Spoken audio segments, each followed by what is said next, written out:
भाई सर्व सोने की लंका होती रावण से रणधीरम। सर्व सोने की ही लंका होती रावण से रणधीरम। एक पलक में राज विराजी वो जम के पड़े जंजीरम। मन तू सुख के सागर बसरे भाई और न ऐसा यश रे। कि तेरा इससे बड़ा कोई यश नहीं, कोई महिमा नहीं, तू सतलोक पहुंच जा, उस सुख के सागर में अपना स्थान प्राप्त कर ले, वहां बस जा। सारी सोने की लंका थी, रावण जैसा योद्धा आप नहीं हो सकते, और वो भी ना रहा। एक पलक में राज विराजी, राज रहित हो गया। और फिर कहते हैं काल के पड़े जंजीरम, यम के दूत बांध के ले गए उसने। और पहले इन देवताओं ने भी कैद किए बैठा था अपनी सिद्धि शक्ति तय। फिर क्या बताते हैं भाई, उदय अस्त बीच चक्र चले थे ऐसी जन ठकुराई। उदय अस्त बीच चक्र चले थे ऐसी जन ठकुराई। चुन कर शिश्वर कल्प करी तब खोज न पाया राई। मन तू सुख के सागर बसरे भाई और न ऐसा जस रे। मन तू सुख के सागर बसरे भाई और न ऐसा जस रे। आपने पवित्र गीता जी अध्याय नंबर 7 के श्लोक नंबर 12 से 15 और 20 से 23 तक इन तीनों गुणों की पूजा करने वाले, अर्थात एक ब्रह्म को त्याग कर अन्य भगवानों की पूजा करने वालों के विषय में कल जानकारी प्राप्त की थी। उसको आज फिर थोड़ा विस्तार से बताएंगे, क्योंकि ये जो आपके लेक्चर हैं, महीने में आप कृपा हो रही है कि 2 सत्संग होते हैं, दो बार, और प्रत्येक बार ये 2.5 दिन का सत्संग होता है। तो इसमें हम बार बार वो आवश्यक प्रवचन करते हैं जिसकी जन साधारण को आवश्यकता है। क्योंकि इस सत्संग स्थल में 3 दिन में, क्योंकि काल ने हमें इतना जोड़ दिया अपने धंधे के अंदर कि मुश्किल से 1 दिन का समय मिल पाता है। तो घर के सदस्य आधे कभी किसी दिन आते हैं, आधे दूसरे दिन आते हैं, कुछ शेष तीसरे दिन सुबह सुबह आ जाते हैं। अर्थात जो पुण्य आत्मा है वो एकदम नहीं आ सकती हैं, तो ऐसे वो दिन बांट लेते हैं अपने, भी आज तुम जाओ कल हम चले जाएंगे। बहुत अच्छा है। एकाध ऐसा भी है छुट्टी हो जाती है, बच्चों समेत ही अपने पूरे सह परिवार यहाँ आ जाता है, वो पूरा ज्ञान शुरू से लेकर आखिर तक सुन लेता है। अब परमात्मा ने और भी कृपा कर दी है ऐसा यो, क्योंकि कलयुग के अंदर परमात्मा ने ये तत्व ज्ञान का डंडोरा पीटना था और अपनी पुण्यात्माओं को निकालना है। तो इसके लिए जो हमें आधुनिक वैज्ञानिक लोगों ने जो आधुनिक इंस्ट्रूमेंट बनाए हैं, ये उपकरण अपने काम आएंगे। रागनी गानिए खूब तबले पीटे और फिल्म बना रखी है। फिल्म एक तो एक न्यारी बन जाती है, बड़े बड़े बढ़िया बढ़िया गाने, नाचने गाने, बहुत अच्छी बकवादियाँ बन रखी हैं।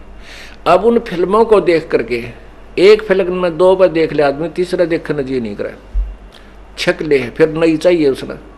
और ये एक वही फिल्म अब बनाई जा रही है। अब ये परमात्मा की जो सीडी भरी जा रही तत्व ज्ञान की, इसने 1000 बार देख लेना, दूनी प्यारी लगेंगी, क्योंकि ये साथ में अंतःकरण को साफ करता है।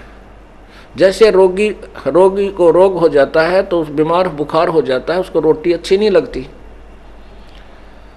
और रोटियों के साथ साथ उसको कैप्सूल भी खिलाए जाते हैं, कुनीन की कड़वी गोलियां खिलाई जाती हैं, वो उसके रोग को स्वस्थ कर देती हैं, रोग को काटती रहती हैं, और फिर वो खाना ठीक खा लेता है। तो ऐसे ही ये परमात्मा का ज्ञान जो है, ये ज्ञान यज्ञ है, और इस ज्ञान के अंदर कुछ ऐसे गुण हैं परमात्मा के कि हमारे अंतःकरण में जो मैल होता है उसको साफ करता है, इसलिए रुचि बनी रहती है। और वो फिल्म आप 2 बार देख लो, तीसरा सुनने जी ना करे, नुका छोड़ इस गाना, दूसरा चैनल बदले। तो इस तरह ये भी हमने लाभ मिल गया। तो ये दास सबको चाहता है कि प्रत्येक बार इस सत्संग स्थल पर श्रोता बदलते रहते हैं। कुछ पुण्यात्मा वही रहती हैं, वो रहती हैं, उन्होंने भी परमात्मा का लाभ बार बार सुनने से आनंद आता है। यदि आनंद नहीं आता है तो उनके गड़बड़ होगी।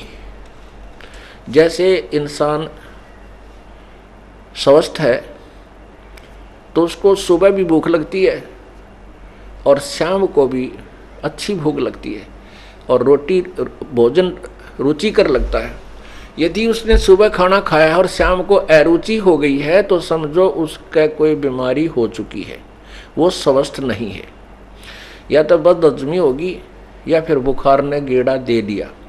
तो कहने का भाव ये है कि आप स्वस्थ हैं तो आपको चाहे कितनी बार ये कथा सुननी पड़े, जहाँ आनंद गदगद हो है, सुबह भी शाम ने भी फेरा, और फिर भी जितनी बार भी ये कथा और ये ज्ञान सुनने को मिलता है, आपके उमंग भरती है, अंदर से चाप उत्पन्न होती है, आंखें में आंसू आने लग जाएंगे कुछ दिनों में, तो समझो आप स्वस्थ हैं। और आपके मन में न्यू आवा है, पिछली बार भी महाराज जी ने ये कथा सुनाई थी, इसी बार भी वही कथा सुना दी है, और तो समझ लो आपको अरुचि होगी, अरुचि होगी तो कोई पाप कर्म आपके ऊपर प्रभावी हो चुका है। उसका ट्रीटमेंट क्या है? जैसे हम न चाहते हुए भी कड़वी गोलियों को फांकते हैं, खाते हैं, कैप्सूल खाते हैं जो रोग काटने की है, उनके खाने से फिर वो स्वस्थ हो जाता है, फिर रोटियां अच्छी लगने लग जाती हैं। तो ये परमात्मा की जो वाणी है, परमात्मा के जो वचन है, ये तत्व ज्ञान के, तो ये कैप्सूल और कुनीन का काम भी साथ करते हैं। इनको अरुचि से भी सुनते रहना चाहिए, खाते रहना चाहिए, और यही फिर उस रोग को समाप्त करेंगे। जैसे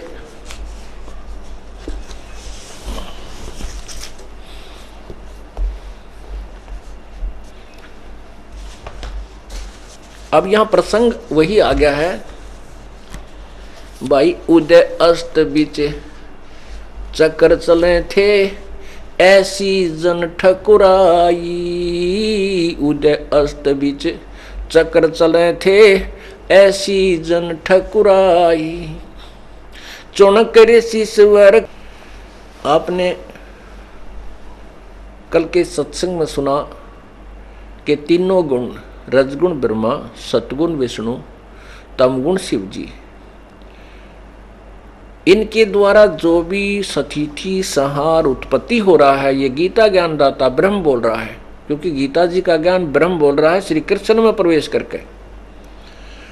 वो कह रहा है कि ये मेरे ही, इसका मुख्य कारण मैं ही हूं, क्योंकि इस काल भगवान को 1 लाख मानव शरीरधारी प्राणियों के शरीर आहार करने, इनके को आहार करने का, प्राणियों को आहार करने का एक रोग लगा है। इसके लिए 1 लाख मानव शरीरधारी प्राणियों को डेली तपस्या पर भून कर उनमें से गंध निकाल कर ये खाता है। जीव मरता नहीं, परंतु तपस्या के ऊपर इसको बहुत पीड़ा होती है, चिल्लाता है लेकिन परवश हुआ वहाँ पड़ा रहता है। ऐसे जैसे खील बनाई जाती है ना, चावलों से चटक मटक करते हैं, ऐसे इनके अंदर से वो गंध निकलता है और उस मैल को काल खाता है। आप देखिएगा, न तो तम्बाकू पीने की वस्तु, न शराब पीने की वस्तु, न मांस खाने की वस्तु, और इस काल ने 80% व्यक्तियों को, चाहे वह किसी धर्म मजहब के हैं, कोई तो तम्बाकू का ला रखा है, कोई मांस भी खाता है, कोई शराब भी साथ पीता है, और भी बकवाद करता है, बाकी और तरह के आनंद लेने की चेष्टा करता है, नाना प्रकार के पकवान चरचरे चपटे खाने की चेष्टा कर मन चाहता है।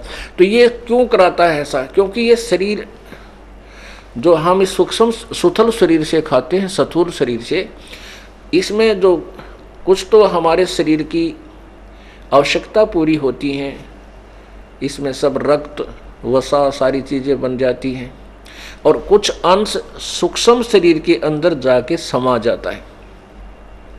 इस शरीर के अंदर सूक्ष्म शरीर है, उस सूक्ष्म शरीर के अंदर प्राणी है, उस सूक्ष्म शरीर के अंदर, इसके अंदर जो हम खाते हैं, धूमा पीवे, दारू पीवे, मांस खावे, चटपटे भोजन खाते, उसका कुछ अंश, उसकी वासना शरीर, सूक्ष्म शरीर के चिपक जाती है, उसमें समा जाती है और वो वैसे नहीं छूटती। उसने फिर तरीका बना रखा है, तपत शिला, बहुत लंबी बड़ी टुकड़ी है पत्थर की जो बहुत सुंदर है, और वो अपने आप तप जलती रहती है उसमें, और उसके ऊपर इसको डाल दिए जाते हैं 1 लाख प्राणी, और वहाँ फिर इनको भून करके बुरी तरह पका करके उनसे गंध निकालता है, और वो गंध उसके एक पात्र में आके समा जाता है। इन जीवों को फिर कर्माधार से भेज देता है वहाँ धर्मराज के पास, अपने कर्माधार से फिर अन्य प्राणियों के शरीर में चक्कर काटते रहते हैं।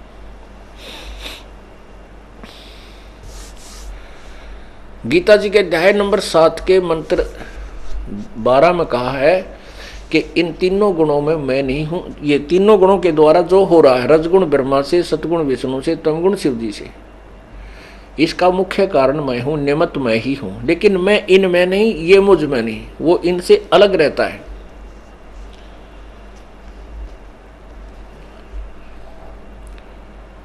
जैसे श्री शिव पुराण में ये स्पष्ट किया है कि तीनों देवताओं में गुण है, लेकिन वो जो चौथा है शिव, वो गुणातीत कहा गया है। ये देखिएगा पवित्र शिव पुराण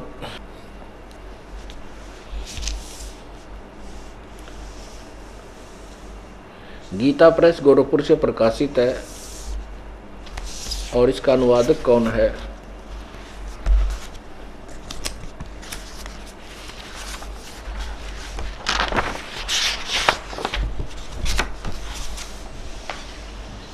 संपादक है हनुमान प्रसाद पोदार, और इसके रुद्र संहिता, ये देखिएगा पृष्ठ नंबर 110, रुद्र संहिता शिवपुराण, संक्षिप्त शिवपुराण, और अध्याय 9 में, अध्याय 9 समाप्त होता है, इसके एंड में देखिएगा, इस प्रकार ब्रह्मा, विष्णु और रुद्र, इन तीन देवताओं में गुण हैं, परंतु शिव गुणातीत माने गए हैं। ये शिव कौन है? ये काल है, और रजगुण ब्रह्मा, सतगुण विष्णु, तमगुण शिव जी इसके पुत्र हैं। दुर्गा इसकी पत्नी है। हमारे भक्त यहाँ दिल्ली के अंदर प्रचार कर रहे हैं, अपने गले में फट्टी डाल के, उन पे लिखा है कि कौन ब्रह्मा का पिता है, कौन विष्णु की माँ, शंकर का दादा कौन है, खाली स्थान जानने के लिए पढ़िए पुस्तक, वो साथ लिए हुए होते हैं। तो कल ये भक्तों ने बताया, भक्त हरिचंद्र जी फरीदाबाद से आए हैं, उन्होंने भी मिलकर साहब सेवा कर रहे हैं। उसने बताया कि हमारे भक्तों ने ऐसे कोड वर्ड ढूंढ लिए अपने उनको चकित करने के लिए। दुर्गा के मंदिर के आगे खड़े थे, एक से भक्त ने प्रश्न किया कि अभी तुम ये दुर्गा जो सिंदूर किसके लिए लगाती है जानते हो? वो न्यू करके खड़ा होगा कि नहीं, ये सचमुच ये सिंदूर लगाती किसके लिए? क्योंकि सुहाग का प्रतीक है ये, तो इसी से देश का पति भी होगा। हाँ भाई, फिर कैसे पता लगे कि ये पुस्तक पढ़िए। तो कहने का भाव ये है कि हमारे बच्चे इतने सियाने हो गए कि 2 मिनट में समझा देते हैं, देख भाई, जब यह दुर्गा सिंदूर लगाती है, सारे श्रृंगार करती है, तो इसका कोई पति भी होगा ना। सिंदूर बिना ब्याह तलावा दी, और पति बिना सिंदूर का लाभ के अंडरस्टूड है। तो अब हम आपको बताना चाहते हैं कि ये रजगुण ब्रह्मा, सतगुण विष्णु, तमगुण शिव जी, ये दुर्गा के बेटे हैं, और दुर्गा का पति जो काल है, जिसको गीता में जिसने विराट रूप दिखा, श्री कृष्ण से बाहर निकल के, श्री कृष्ण में प्रवेश था, उससे बाहर निकल के बताया कि मैं काल हूँ अर्जुन, और सबको खाने के लिए आया हूँ। पुण्यात्माओं, ना श्री कृष्ण काल था, ना श्री कृष्ण जी ने पहले कभी नहीं कहा मैं काल हूँ, ना फिर बाद में कभी नहीं कहा। जब महाभारत का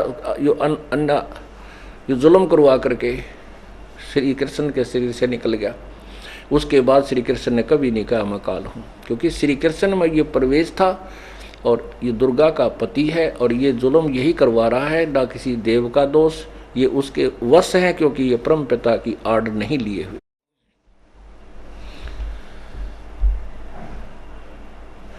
अब क्या बताया है गीता जी अध्याय नंबर 7 के श्लोक नंबर 12 में,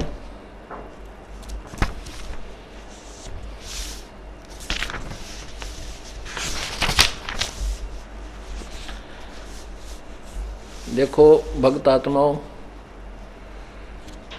आप जी ने क्योंकि परमात्मा की तलाश थी, कई अन्य स्थानों पर भी भक्तों प्रवचन भी सुने हैं, भगवान की महिमा सुनी भी है और गाई भी है, बड़ी लय भी लगाई है, जहाँ गाने बजाने होते हैं, कीर्तन होता है, वो तो हमने खूब सुन रखे हैं, उनसे कोई लाभ नहीं, ना वहाँ पर कोई ज्ञान था। अब हमने ये ज्ञान ग्रहण करना है और इस ज्ञान को हृदय में जचने के बाद फिर हम भगत बनेंगे, फिर हम डगमग नहीं होंगे, फिर जो वे ऑफ वर्शिप है हमें वही मिली हुई है जो पूर्ण परमात्मा के पाने की सब सदग्रंथों में जिसका प्रमाण है।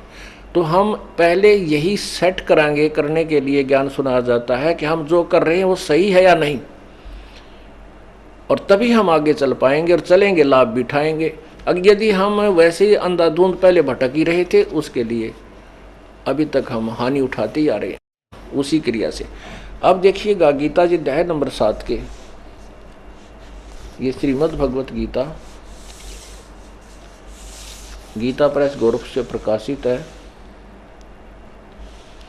और इसके श्लोक नंबर या 12 से शुरू करते हैं। और भी जो सतगुण से उत्पन्न होने वाले भाव हैं, जो रजगुण से तथा तमगुण से होने वाले भाव हैं, उन सब को तू मुझसे ही होने वाले ऐसा जान, परंतु वास्तव में उनमें मैं और वे मुझ में नहीं हैं। अब आपने शिवपुराण में पढ़ लिया रुद्र संहिता के अध्याय नंबर 9 में प्रश्न नंबर 110 के ऊपर कि लेखक कहता है, वक्ता बता रहा है कि रजगुण ब्रह्मा विष्णु महेश, इनमें ब्रह्मा विष्णु और रुद्र, इस काल के पुत्र तमोगुण को रुद्र भी कहते हैं। ये अन्य रुद्रों से भी श्रेष्ठ एक नंबर का रुद्र है और कहते हैं इन तीनों में तो गुण है, परंतु वो शिव जो है वो काल, वो क्योंकि वो अपने वास्तविक रूप में नहीं आता, वो कभी विष्णु जी के रूप में आता है, कभी ब्रह्मा जी का रूप कर देता है, कभी शिव का रूप कर लेता है। तो वो शिव जो है वो इन गुणों से न्यारा है, इनसे भिन्न है। इसी प्रकार यहाँ ये कह रहा है कि मैं इनमें नहीं हूँ, तीनों देवताओं के पास मैं इनसे अलग हूँ मैं। आगे देखिएगा अध्याय नंबर 7 का ही श्लोक 13, इसमें कहा है कि गुणों के कार्य रूप सात्विक राजस और तामस, इन 3 प्रकार के भावों से यह सारा संसार प्राणी समुदाय मोहित हो रहा है, इसलिए इन तीनों गुणों से परे मुझ अविनाशी को नहीं जानता। अब देखो, तीनों गुण से परे मुझे नहीं जानता, इसका मतलब है कि जो भगवान है वो गीता बोल रहा है इस जैसे और भी हैं 3, ये क्योंकि यहाँ पूजा की भक्ति का बात चल रही है। आगे देखना है, कहेगा ये मुझे भी ना बचते, इन्हीं तक इन्हीं की पूजा करते हैं। तो रजगुण ब्रह्मा, सतगुण विष्णु, तमगुण शिव जी की तरफ संकेत कर रहा है कि ये तीनों गुणों से जो भी कुछ हो रहा है इनका मुख्य कारण मैं ही हूँ, ये नहीं जानते इस बात को, और ये मुझे छोड़ इन्हीं के ऊपर आश्रित रह जाते। मैं इनसे शक्तिशाली हूँ, मैं इनसे ज़्यादा लाभ दे सकता हूँ, इसलिए कह रहा कि ये मुझे भी ना भजते। आगे देखो 14वें श्लोक में,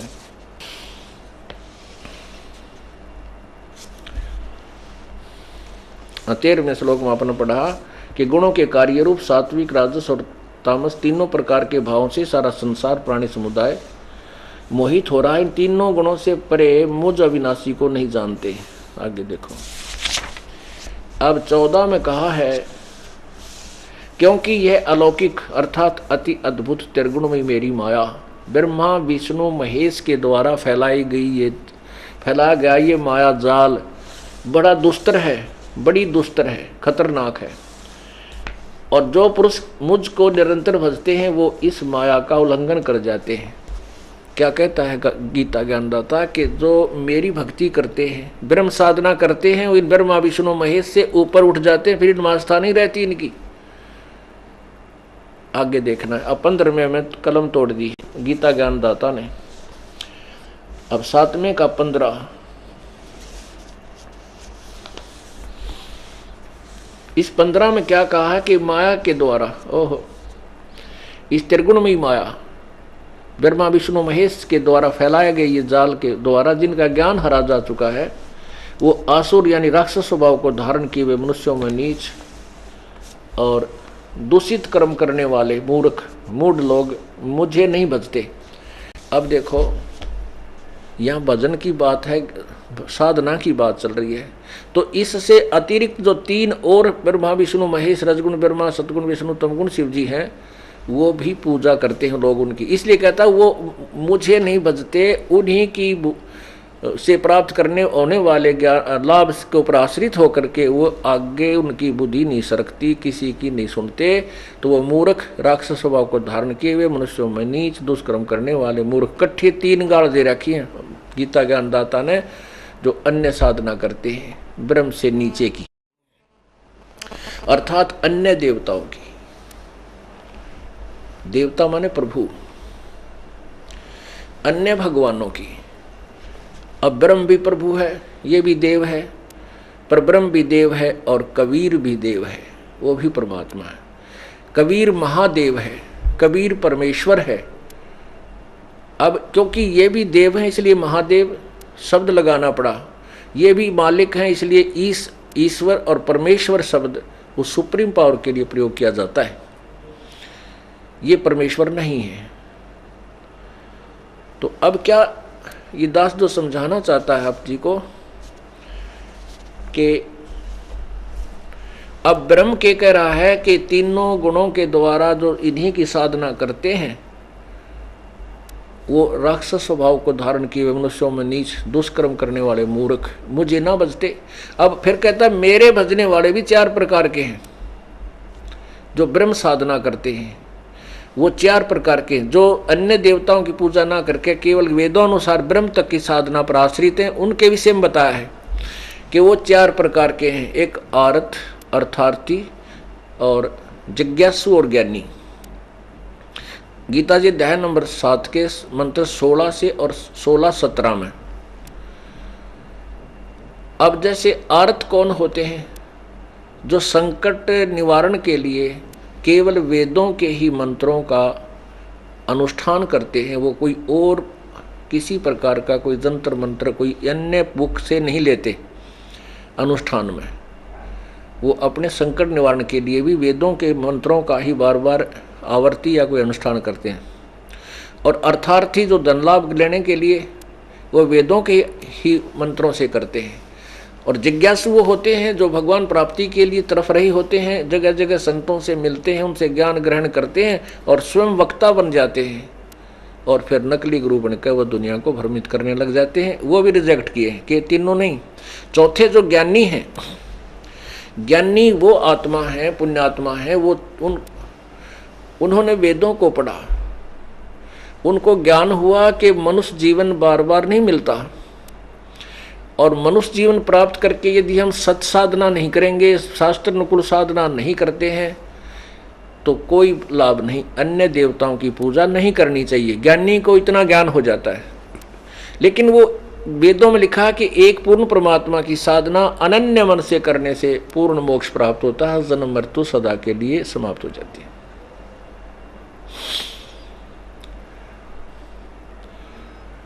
तो उसमें उनको ये ज्ञान हो जाता है कि परमात्मा की मनुष्य जीवन मुश्किल से मिला है और इसमें एक ही भगवान की पूजा करनी चाहिए। उन्होंने वेदों को पढ़ा, वेदों में ये भ्रमित ज्ञान है, पूर्ण संत के बिना ना समझने से वो भ्रमित ज्ञान, उनको भ्रमित ज्ञान ग्रहण हो गया। वेदों में ज्ञान क्लियर है, स्पष्ट है, लेकिन पूर्ण संत तत्वदर्शी संत के बिना वो समझ नहीं सके। क्योंकि यजुर्वेद, पवित्र यजुर्वेद अध्याय नंबर 40 के मंत्र नंबर 10 और 13 में किसी तत्वदर्शी संत की तरफ संकेत किया गया है और उसको वो ना प्राप्त होने करके और वेदों का जैसे उन्होंने अपना पाठ किया, जैसा उनको ग्रहण किया, उससे निष्कर्ष निकाल लिया कि ओम नाम, यजुर्वेद अध्याय नंबर 40 के मंत्र नंबर 15 में किया है कि लिखा है कि ओम कर्तु समर, कर्वे समर और कर्तुम समर। ओम नाम का जाप विशेष कसक के साथ जाप करो, चलते फिरते जाप करो। और यजुर्वेद अध्याय नंबर 40 के मंत्र 15 में कहा है कि ओम नाम का जाप काम करते करते सुमन करो, विशेष कसक के साथ सुमन करो, और मनुष्य जीवन का मूल उद्देश्य जान करके ओम नाम का सिमरण करो। यजुर्वेद अध्याय नंबर 40 के मंत्र 10 में कहा है कि जो वेद ज्ञान मैं दे रहा हूं, इसके अतिरिक्त और ज्ञान है उस पूर्ण परमात्मा का। उस पूर्ण परमात्मा के विषय में कोई तो कहता है कि वो साकार है, मनुष्य जन्म लेता है, कोई कहते हैं वो जन्म नहीं लेता है। उसके विषय में विशेष जानकारी तो तत्वदर्शी संत यानी धीराणाम तत्वदर्शी संत ही बताते हैं, उनसे सुनो। इससे सिद्ध है कि वेद ज्ञान इनकम्प्लीट है, लेकिन वेद ज्ञान को हम झूठा नहीं कह सकते, क्योंकि जैसे सिलेबस होता है, मैट्रिक तक का सिलेबस तो सही है, लेकिन उससे आगे जो उच्च क्लासेज का है, हाई क्लासेज का है, वो उसमें नहीं वर्णन है, उससे आगे अलग टीचर होते हैं। इसलिए संकेत किया गया है कि उस तत्व ज्ञान तत्वदर्शी संतों से उस परमात्मा के, पूर्ण परमात्मा के वास्तविक विधि, जाप विधि को प्राप्त करो। उसके पाने की विधि तत्वदर्शी संत बताएंगे।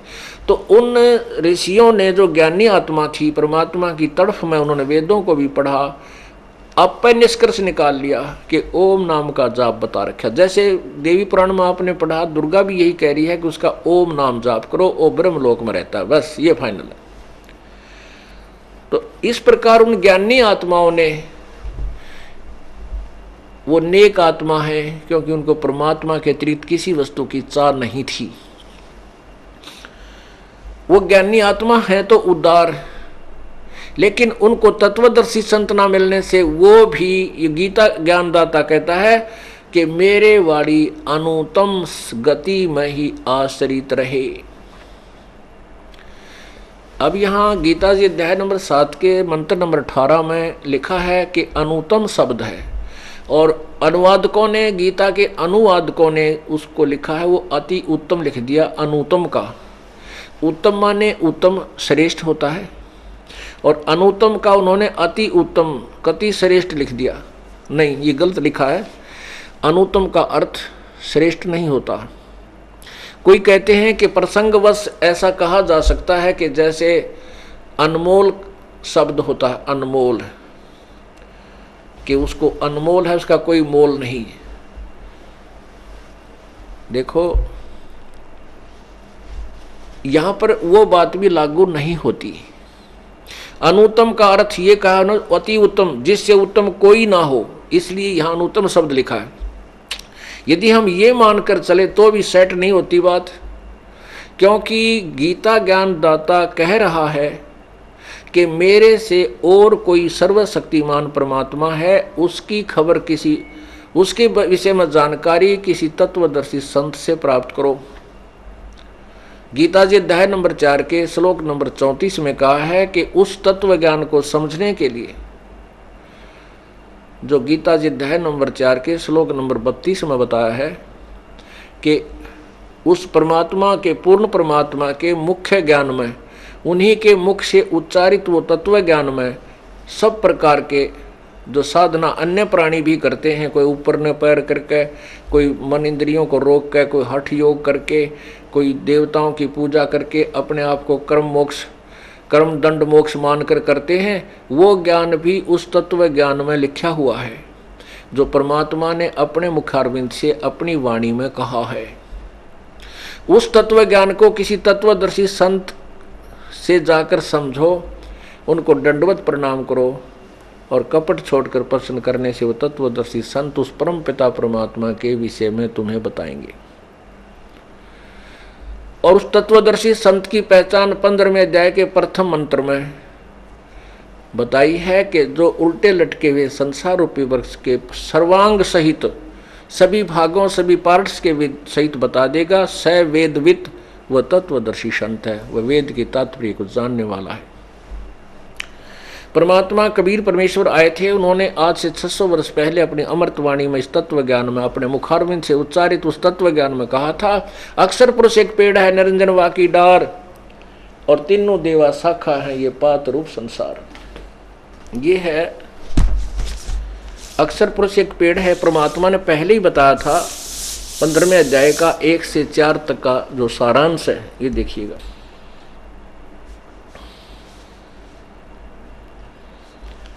ये पूरा एक पेड़ है। हम इसको ऐसे समझें कि ये देखिएगा, ये बाहर जो दिखाई देता है ये वृक्ष है। तो परमात्मा कहते हैं अक्षर पुरुष, ये अक्षर पुरुष है यानी परब्रह्म, और ये क्षर पुरुष है निरंजन ज्योति निरंजन, और ये तीनों देवा शाखा हैं, ये रजगुण ब्रह्मा सतगुण विष्णु तमगुण शिव जी। अक्षर पुरुष एक पेड़ है और निरंजन वाकी डार, हाँ ये देखियो ये इतना है। अक्षर पुरुष एक पेड़ है और निरंजन वाकी डार ये ज्योति निरंजन, और तीनों देवा शाखा हैं, ये पात रूप संसार। ये परमात्मा कबीर जी ने पहले ही बताया था। ये अक्षर, अब जड़ कहाँ से चलती है? पूर्ण परमात्मा कौन है? ये जड़ रूपी भगवान, ये परम अक्षर ब्रह्म है, ये परमात्मा है। अब इस पूरे वृक्ष को, संसार रूपी वृक्ष को जड़ से यानी पूर्ण परमात्मा से ही शक्ति प्राप्त होती है, ऐसा समझें, ये यथार्थ है। अब जैसे गीता जी अध्याय नंबर 15 के श्लोक 16 और 17 में 3 भगवान बताए हैं, क्षर पुरुष अक्षर पुरुष और तीसरा, इन दोनों से भी उत्तम जो गीता जी अध्याय नंबर 8 के श्लोक नंबर 3 में कहा है। गीता जी अध्याय नंबर 8 के मंत्र 1 का उत्तर 3 में दिया है कि वो परम अक्षर ब्रह्म है। जिस तत्ब्रह्म के बारे में तूने पूछा है वो परम अक्षर ब्रह्म है, वो क्षर पुरुष क्षर ब्रह्म अक्षर ब्रह्म और उससे भी आगे जो परम अक्षर ब्रह्म है वो परमात्मा है। 3 भगवान है।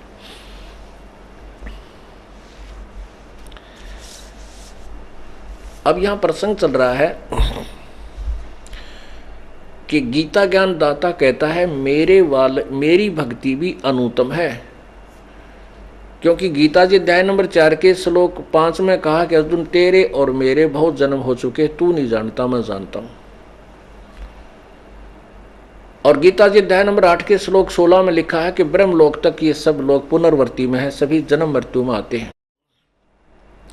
और यहाँ का अंतिम भगवान ये ब्रह्मलोक में रहता है। और गीता जी हमारे बताती है कि तो नाशवान है, तो ये पूर्ण परमात्मा और पूर्ण मोक्षदायक नहीं है। इसलिए ये पूरी यानी ये अनुत्तम है, क्योंकि जहाँ जन्म और मृत्यु 84 लाख योनियाँ, ये 92 अड्डी है, तो उत्तम कहाँ हुआ वो? ठीक है स्वर्ग समय से ज़्यादा भी हो जाए अन्य देवताओं की तुलना में, लेकिन है तो फिर भी जन्म और मृत्यु, फिर 84 लाख योनियों में जाना ही पड़ता है।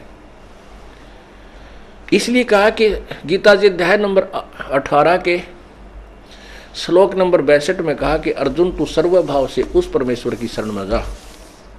ये देखिए पवित्र गीता जी अध्याय नंबर 18 के और मंत्र नंबर 62 में।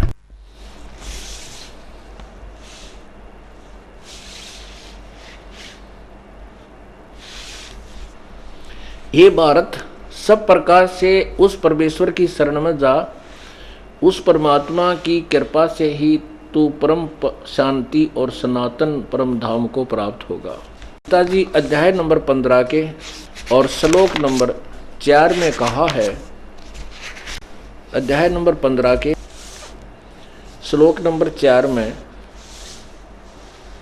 ये चौथे श्लोक का यहाँ पर ये चौथे का यहाँ अनुवाद है। इसमें क्या कहा कि उसके पश्चात क्या कहता है ये काल गीता ज्ञानदाता? गीता जी अध्याय नंबर 15 के मंत्र 1 में तत्वदर्शी संत की पहचान बता दी। फिर बताया है कि वो उस तत्व ज्ञान के द्वारा इस अज्ञान रूपी गुत्थी को सुलझाकर, यानी उस तत्व ज्ञान रूपी शस्त्र से इस इसको काट कर अज्ञान के वन को, उसके बाद यानी तत्व ज्ञान को समझकर उसके पश्चात उस परमात्मा के उस परम पद की खोज करनी चाहिए, जहां जाने के बाद फिर कभी मृत्यु नहीं होती, कभी लौटकर संसार में नहीं आते।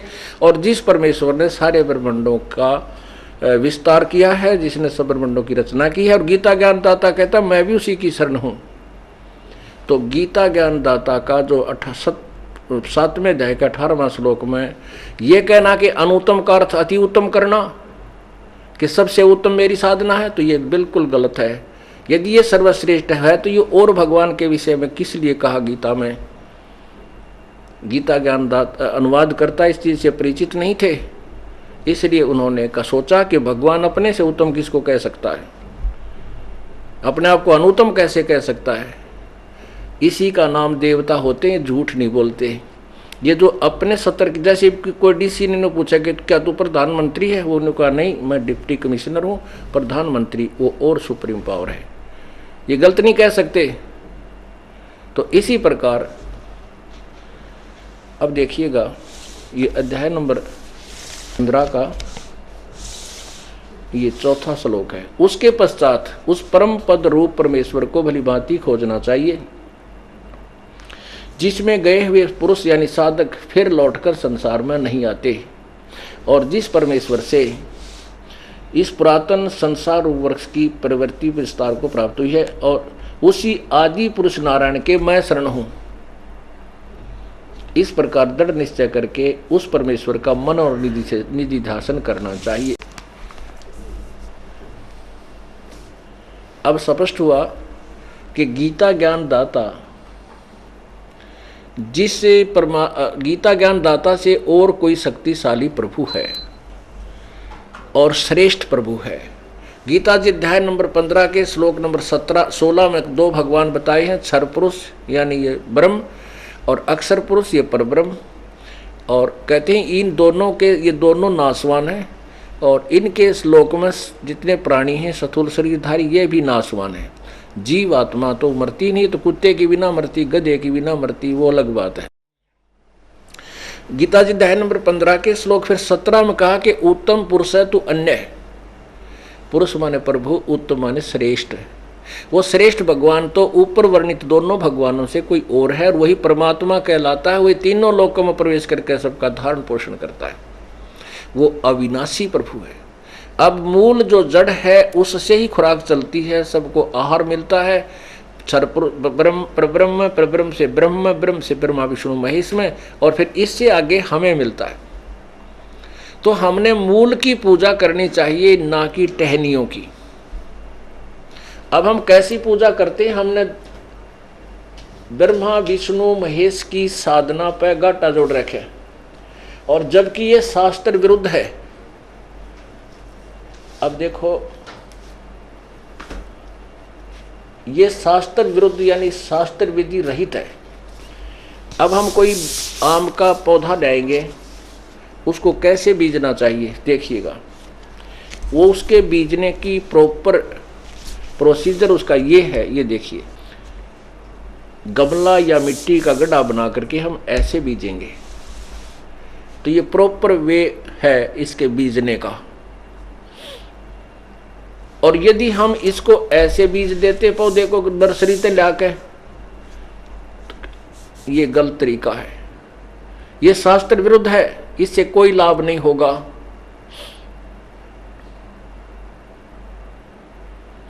अब रजगुण ब्रह्मा, सतगुण विष्णु, तमगुण शिवजी रूपी इन डालियों को हम नीचे रख देते हैं आदर सहित, क्योंकि इनका फल लगे हैं, इसलिए हमने ज्यादा प्यारे लगे। लेकिन फल तो लगे हैं डालियां के, पर वो लागे किस कारण से हैं ये देखना होगा। वो इस कारण से लगते हैं। हम मूल की पूजा करते हैं, जड़ की पूजा करेंगे तो जड़ से आहर तना में, तना से डार में, इस ज्योति निरंजन में, क्षर पुरुष अक्षर पुरुष से, परब्रह्म से ब्रह्म, ब्रह्म से तीनों देवताओं में, और आगे हम हैं। तो हमें फल इन टहनियों को से प्राप्त होते हैं, इसलिए हमने टहनी ज्यादा प्यारी लागन लागी, और इसी श्रद्धा से हम इन्हीं की पूजा करने लगे अज्ञानता में। और इन पूजा टहनियों को नीचे डाल के और उसकी सिंचाई करने लगे, पूरा भक्ति रूपी पौधा हमारा सूख गया, खत्म हुआ। गीता जी अध्याय नंबर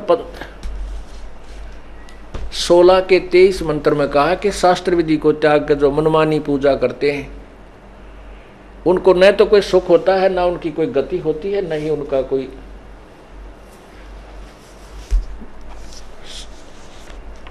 कार्य से ऊपर कोई सिद्धि होती है। अब देखिएगा अध्याय नंबर 16 का, और 16 के बाद फिर तुरंत 17 में बताया है कि शास्त्र विधि छोड़कर जो शास्त्र विरुद्ध साधना करने वाले कौन आदमी है, कैसी साधना करते हैं, वो भी अभी क्लियर होगा। अध्याय नंबर 16 का देखिएगा पवित्र गीता जी, और इसके श्लोक नंबर 23 में, जो शास्त्रीय विधि को त्याग कर अपनी इच्छा से मनमाना आचरण यानी पूजा करते हैं, वह करता हुआ न तो सिद्धि को प्राप्त होता है, न परम गति को, और न सुख को। अब अध्याय नंबर 17 में, सप्तदशो अध्याय 17वें अध्याय में अर्जुन ने पूछा कि हे कृष्ण, जो मनुष्य शास्त्र विधि को त्याग कर श्रद्धा से युक्त होकर देव आदि देवताओं की पूजा करते हैं, उनकी स्थिति कौन सी, सात्विक अथवा राजसी अथवा तामसी है। अब भगवान कहता है कि मनुष्यों की शास्त्रीय संस्कारों से रहित वह स्वभाव से उत्पन्न श्रद्धा, अपनी मनमर्जी से जो श्रद्धा उनकी है, वह सात्विक और राजसी और तामसी 3 प्रकार की होती है। कैसे होती है? वे सभी शास्त्र विरुद्ध साधक, वे सभी मनुष्यों की श्रद्धा उनके अंतःकरण रूप होती है। वह पुरुष वह भी ऐसा ही होता है जैसी श्रद्धा होती है। अब देखना, अब 4 में क्या किया है कि जो शास्त्र विरुद्ध साधक हैं वो सात्विक पुरुष तो देवों की पूजा करते हैं, और राजस पुरुष यक्ष यानी भैरव भूत बेतालना की, और तामसु जो प्रेत आदि की पूजा करते हैं। आत्माओं, गीता जी अध्याय नंबर 17 के अंदर उन्हीं के बारे में पूछा गया। शास्त्र विधि त्याग का जो मनमानी पूजा करते हैं, तो कहते हैं जो अच्छी आत्मा वो तो देवताओं की पूजा करते हैं, और वो शास्त्र विरुद्ध है। अब देखो, अब हम देवताओं की पूजा करते हैं तो शास्त्र विरुद्ध है। ये देखिएगा, पौधा बीज दिया, ये शास्त्र विधि त्याग का मनमानी पूजन है। और ये देखना, हमने चाहिए कि हम ऐसे पूजें, ऐसे बीजें, तो इसमें किसी का अनादर नहीं, क्योंकि ये ब्रह्मा विष्णु महेश हैं, टैनी, और जड़ है पूर्ण परमात्मा। हम इसकी पूजा कराएंगे तो यहाँ से हमारा संस्कार बन करके इनमें से होता हुआ ब्रह्मा विष्णु महेश के पास आएगा, और ब्रह्मा विष्णु महेश ही हमें फल देंगे।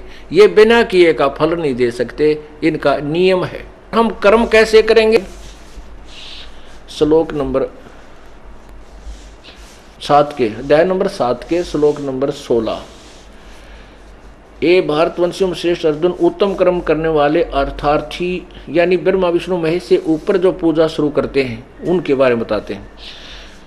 अर्थार्थी, आर्त, जिज्ञासु और ज्ञानी, ये 4 प्रकार के भक्तजन मुझे बजते हैं।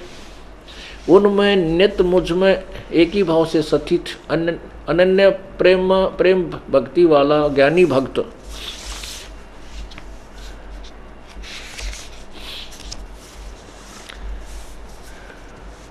अति उत्तम है, विशेषते अति उत्तम है, क्योंकि मुझको तत्व से जानने वाले ज्ञानी को मैं अत्यंत प्रिय हूँ, और वह ज्ञानी मुझे प्रिय है। अब ज्ञानी के विषय में आपको बताया, अध्याय नंबर 7 का श्लोक नंबर 18। हम संस्कार देखेंगे तब समझ में आओगी, क्योंकि हम अक्सर ज्ञान युक्त हो गए। अनुवादकर्ताओं को ज्ञान नहीं था, इन्होंने वैसे उलझ पुलझ कर लिया जहां समझ में को नहीं आई। उद्दारा सर्वे एव एते ज्ञानी तु आत्मा एव मे मतम, गीता ज्ञानदाता कहता मेरे विचार में। अब देखो, मेरे विचार में ये सभी ज्ञानी आत्मा है तो उदार, आस्थित स ही युक्तात्मा माम एवं अनुतमाम गतिम, ये सभी युक्त आत्मा भगवान में के भजन में लगी हुई लीन आत्माएं, ये मेरे वाली ही अनुतम गति में आस्थित हैं, आश्रित हैं। अनुतम माने अश्रेष्ठ, इन्होंने क्या किया, ये सभी उद्धार हैं, परंतु ज्ञानी तो साक्षात मेरा स्वरूप है। कोई बात हुई या? अब देखो इसका स्पष्ट है, उद्धारा सर्वे एव एते ज्ञानी तु आत्मा एव मे मतम, मेरे विचार में ये सभी ज्ञानी आत्मा हैं तो उदार हैं, क्योंकि भगवान के लिए तरफ रही हैं, नेक हैं, लेकिन आस्तित से ही युक्त आत्मा माम एव अनुत्तमाम गतिम, ये सभी युक्त आत्मा मैंने भगवान में लगी हुई, ये लगन लगाई हुई पुण्यात्मा मेरे वाली अनुत्तम गति में ही आस्थित हैं, आश्रित हैं, टिकी हुई हैं, इसने पूर्ण परमात्मा का ज्ञान है नहीं। अब देखो 19 में मैं कमाल कर दिया, है बहुनाम जन्मानाम अंते ज्ञानवान माम परपत्ते। अब ज्ञानी आत्माओं के विषय बताया है, बहुनाम जन्मानाम अंते ज्ञानवान माम परपत्ते, और वासुदेव सर्वम इति सहमात्मा सुदुर्लभ है। क्या बताते हैं, कोट्यों मध्य कोई नहीं रह झूम करा, अरबों में कोई गर्क सुनो रही झूम करा, तत्व भेद कोई ना कह रे झूम करा, ये पैसे ऊपर नाच सुनो राय झूम करा। गरीबदास साहिब जी से एक पंजाब से आई हुई पुण्यात्मा से वार्ता हुई, उन्होंने तत्व ज्ञान से परिचित कराया। तब उस प्यारी आत्मा ने कहा था, झुमकरा नाम था उसका, राम राय उर्फ झुमकरा, उसने कहा था प्रभु ये ज्ञान तो आज तक किसी ने नहीं बताया हमारे को। तब गरीबदास साहिब ने कहा था कि तत्व भेद कोई ना कह रहे झूमकरा, क्योंकि उन्हें बेरा को नहीं, केवल पैसे ऊपर नाच सुनो रहे झूमकरा, सब पैसा इकट्ठा करने के लिए दुनिया को गुमराह कर रहे हैं ये संत जन। और इस तत्व ज्ञान के जानने वाला करोड़ संतों में नहीं मिलेगा, अरबों में कोई एक गर्क मिलेगा। गर्क माने उसके पास ज्ञान भी पूरा हो और जाप का प्राप्ति का मंत्र भी पूरा हो, और उसके पास परमात्मा की दी हुई आज्ञा भी हो। ऐसा जो होगा वो अरबों में पाओगा तुझे। और वही गीता जी अध्याय नंबर 7 के श्लोक 19 में कहा है कि बहुनाम जन्मानाम अंते ज्ञानवान माम परपत्ते। बहुत जैसे कहता है कि गीता ज्ञानदाता कह रहा है कि बहुत के जन्मांतरों के अंत के किसी एकाध जन्म में कोई ज्ञानी आत्मा ब्रह्म तक पहुंचता है, मेरी पूजा करता है। नहीं तो नीचे के ब्रह्मा विष्णु महेश रजगुण ब्रह्मा सतगुण विष्णु भैरव भूत बेताल इन में लगे रहते। बहुत जन्मों के किसी अंत के जन्म में मनुष्य वाला जो जन्म उनको मिला है, कभी ज्ञानवान तो ज्ञानी आत्मा मेरी पूजा करता है। और कहते वासुदेव सर्वमिति, वासुदेव का अर्थ है जिसका सभी के अंदर जिसकी सत्ता है पूरे ब्रह्मांडों में, और all controller known as Vasudev. वो जो सबके ऊपर जिसकी सत्ता है वो वासुदेव है और वही पूजा के योग्य है, ऐसा बताने वाला महात्मा बड़ी मुश्किल से मिलेगा, सुदुर्लभ है। ओए होए, वासुदेव सर्वमिति स महात्मा सुदुर्लभ है, ये बताने वाला कि पूजा के योग्य भी वो परमात्मा पूर्ण है, वासुदेव ही है। वो सर्वशक्तिमान है, सर्वव्यापक, सबके ऊपर कंट्रोलर है, वही सबका, वही पूजा के योग्य है, वही सर्वस्व है, वही सबका मालिक है, सबका रचनहार है। ये बताने वाला संत तो तने मुश्किल से मिलेगा।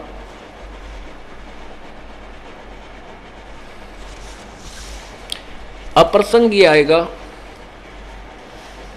कि गीता ज्ञान दाता ने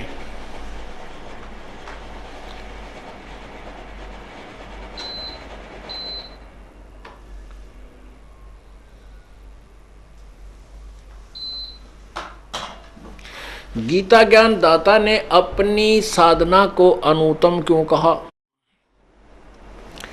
उसने इसलिए अनुत्तम कहा कि इसमें पूर्ण मोक्ष नहीं है। चाहे कितनी सख्त, कितनी कठिन और कितनी घोर साधना कर लीजिए ब्रह्म तक की, स्वर्ग के बाद फिर 84 लाख महास्वर्ग जिसको ब्रह्मलोक कहते हैं, उसमें एक अलग से ब्रह्मलोक बना है, अलग से उसमें एक महास्वर्ग बना है। उस महास्वर्ग में इस काल ने एक और जाल साजी कर रखी है, षड्यंत्र रचा हुआ है। उसी में एक नकली सतलोक, नकली अलखलोक, नकली अगमलोक और नकली अनामी लोक की स्थापना कर रखी है। उस सतलोक वाली सिस्टम की अपने ब्रह्मलोक में इसने झूठी रचना इस दुर्गा से करवा रखी है।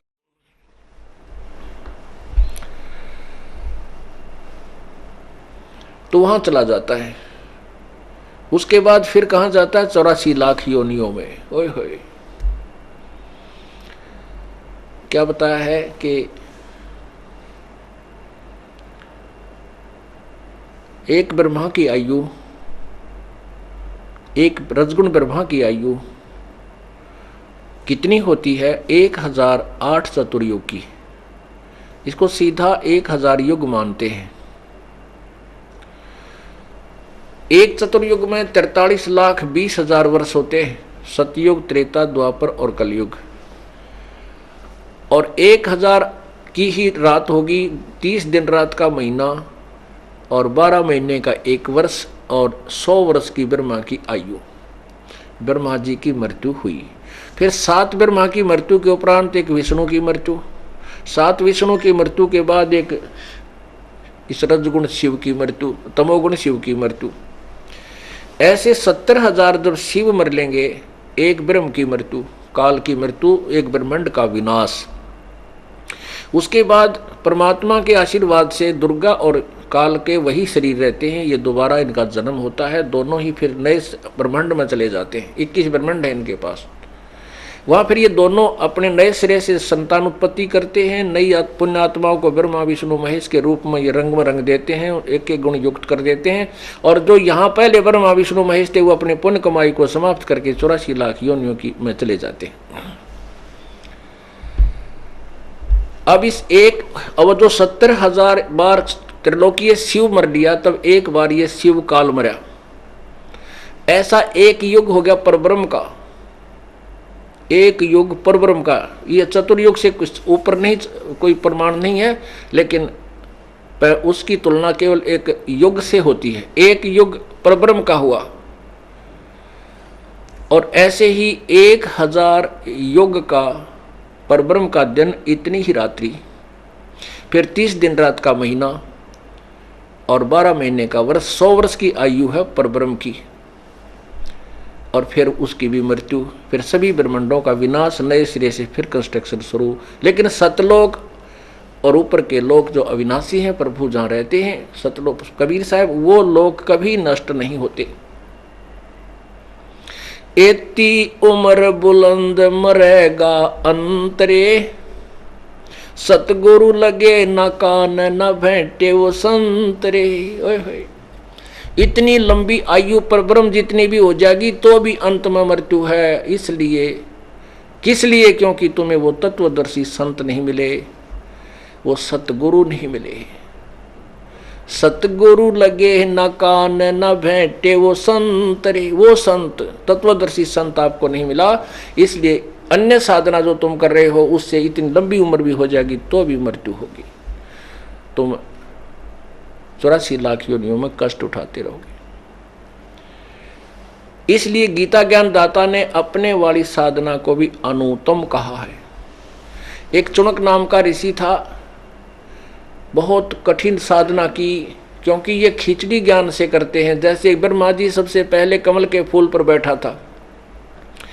अब दुर्गा देवी भागवत महापुराण के 3रे संगत में ब्रह्मा जी कहता है कि मैं कमल के फूल पर बैठा था, जब मुझे नहीं पता मैं कहाँ से उत्पन्न हुआ, वो जवान था। आकाशवाणी हुई कि तप करो तप करो। मैंने 1000 वर्ष तक तप किया, तप करके कहा कि सृष्टि करो। तो वो आकाशवाणी काल की थी, ब्रह्म की। परमात्मा पूर्ण ब्रह्म ने सृष्टि रच के, ये ब्रह्मांड रच के काल को दे दिए, दे पकड़ तू। 5 गुण, 5 तत्व और 3 गुण दे दिए। अब काल का यहाँ से उसका ड्रामा शुरू होता है, नाटक शुरू होता है।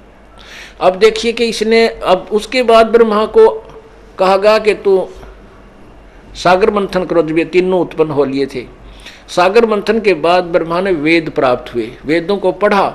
उससे पहले काल ने आकाशवाणी करके उसको गलत साधना से फीड कर दिया कि तप करो। तप वेदों में नहीं है।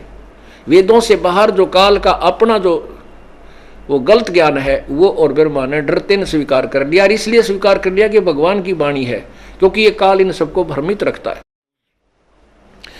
यथार्थता से दूर रखता है हम सबको। तो वो तप और उधर से वेदों का ओम मंत्र या खिचड़ी ज्ञान करके इन्होंने शुरुआत कर दी।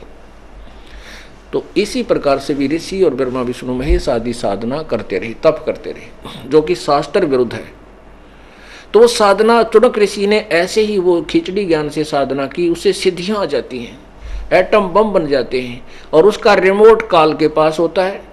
मन ये काल है और उसके हाथ में उसका वो रिमोट है, तो उससे काल इनको नचाता रहता है। कई वर्षों तक घोर तप करके उसने इतनी साधना की कि उसके सामने कोई भी रुकने वाला सिद्ध पुरुष नहीं था, सबको पता था। एक मानधाता नाम के चक्रवर्ती यानी पूरी पृथ्वी के शासक थे, उदय अस्त में उसका शासन राज्य था। वो प्रत्येक 2-4-10 वर्ष में ये देखता है कि मेरे शासनकाल में कोई मेरा जो अधीन राजा है, कोई सिर तय नहीं उठा लिया उसने, मेरी उस किसी ने पराधीनता अस्वीकार तो नहीं है। इसलिए वो अपना एक घोड़ा छोड़ता था और उसके गले में ये लिख दिया जाता था कि जिसको मानधाता राजा की पराधीनता स्वीकार नहीं है, इस घोड़े को बांध ले और युद्ध के लिए तैयार हो जा। राजा के पास 72 करोड़ सेना है, उसकी पूरी नीचे वह ताकत भी लिख दी जाती थी। तो वो घोड़ा पूरी पृथ्वी पर घूमकर वापस आ गया। जब भी चनक ऋषि ने देखा, उसकी झोपड़ी के आगे से गया, वापस आया, जब भी उसने देखा कि क्या बात है, इस घोड़े पर कोई आदमी को नहीं बैठा। चुनक ऋषि ने उन सैनिकों से पूछा, भी सैनिकों इस घोड़े पर सवार क्यों नहीं है, ये खाली चल रहा है। कहने लगे मानदाता चक्रवर्ती राजा का ये घोड़ा, इस पर कोई नहीं बैठ सकता, और ये इसलिए खाली भेज रखा, इसके गले में लिखा हुआ है, ये सारी व्यवस्था बताई कि जो इसको पकड़ लेगा तो उसको युद्ध करना पड़ेगा राजा के साथ। तो किसी पृथ्वी पर किसी ने नहीं पकड़ा। ऋषि ने पूछा कि क्या किसी ने, राजा ने इसकी युद्ध नहीं होता। सैनिक बोले, किसकी माँ ने दूध पिलाया है जो हमारे राजा से युद्ध करे, हमारे राजा के पास 72 अक्षौणी सेना है। अब देख काल के जाल, भगत आदमी भक्ति करे था, अपना पड़ा रहा था कोठड़ी में, क्यों बकवाद भाई। अब वो काल टिकन ना देता, अंगा पाक गया। कहने लगा, अच्छा तुम्हारा राजा ऐसा हो गया, मैं इसका राजा का युद्ध उठता हूँ और इस घोड़े को मैं बांधता हूँ। वो सैनिक बोले, रे कंगाल, तेरे दाने तो खाने को नहीं, और तू युद्ध उठे चक्रवर्ती राजा का, तेरी क्यों सामत आई है, पड़ा रहे।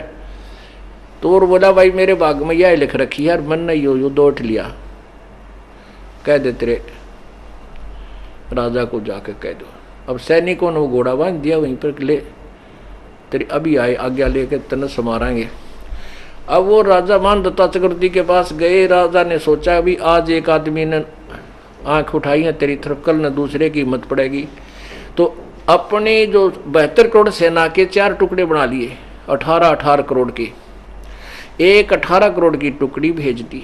उधर से ऋषि ने अपनी सिद्धि तक शक्ति थे, वो सारी उम्र के डले डोए थे, वो भक्ति करी थी, उसकी 4 पुतली बना ली, 4 एटम बम सिद्धि थे, और एक पुतली छोड़ दी।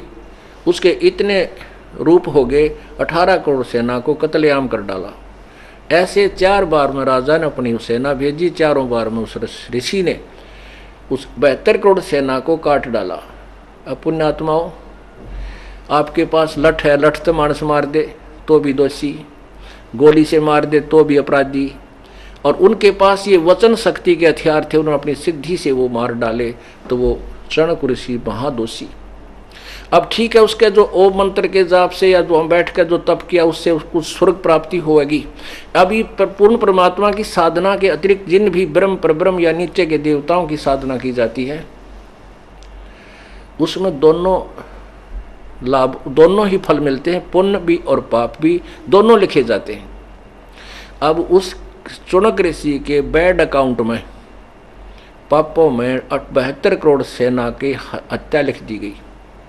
जब तक इसके पुण्य चलेंगे, इतनी अंडी पाक्या फिरा रहेगा, स्वर्ग में भी ठाठ करेगा, वहाँ देवता बन जाएगा, और उसके बाद जब इसकी दुर्गति शुरू होगी, कुत्ता बनेगा, सिर में कीड़े पड़ेंगे, खाज लगेगी, टांग टूटेगी, कांच लकड़ेगी। और जो सैनिक मारे थे इसके अंदर, जो कीड़े पड़ के इसके सिर में चूट चूट के खाएंगे, पुण्यात्माओं, इसलिए गीता के जी के अध्याय नंबर 7 के मंत्र नंबर 18 में कहा है कि मेरे वाली साधना भी अनुत्तम है, क्योंकि इसे मोक्ष नहीं है। और उधर से वो सारी पृथ्वी का शासक बनकांडी पाक रहा था, चक्रवर्ती राजा मानदाता, उसकी विरानवाटी भी 1 मिनट में वो खत्म हुआ और कितने गधे की जो नहीं पाओगा। मन तो बसरे सुख सुख के सागर बसरे भाई और न ऐसा जसरे। मन तू सुख के सागर बसरे भाई और न ऐसा जसरे। भाई उदय अस्त बीच चक्कर चले थे ऐसी जन ठकुराई। उदय अस्त बीच चक्कर चले थे ऐसी जन ठकुराई। एक चुनक ऋषिश्वर कल्प करी फिर खोज न पाया राई। मन तू सुख के सागर बसरे भाई और न ऐसा यसरे। मन तू सुख के सागर बसरे भाई और न ऐसा यसरे। पुण्यात्माओं, इस परमात्मा के अमृत तत्व ज्ञान का एक सेंटेंस, एक श्लोक सुलझाने के लिए 2 घंटे का ये बैकग्राउंड, 2 घंटे तक की ये भूमिका बनानी पड़ी। पूरी पृथ्वी के राजा की क्या दुर्गति, सर्व सोने की लंका होती रावण से रणधीरम। एक पलक में राज विराजी जम के पड़े जंजीरम। पुण्यात्माओं, आप में से आपको जो तत्व ज्ञान और ये मंत्र मिल गए हैं, आपके सामने पूरी पृथ्वी का राजा भी पासंग नहीं है।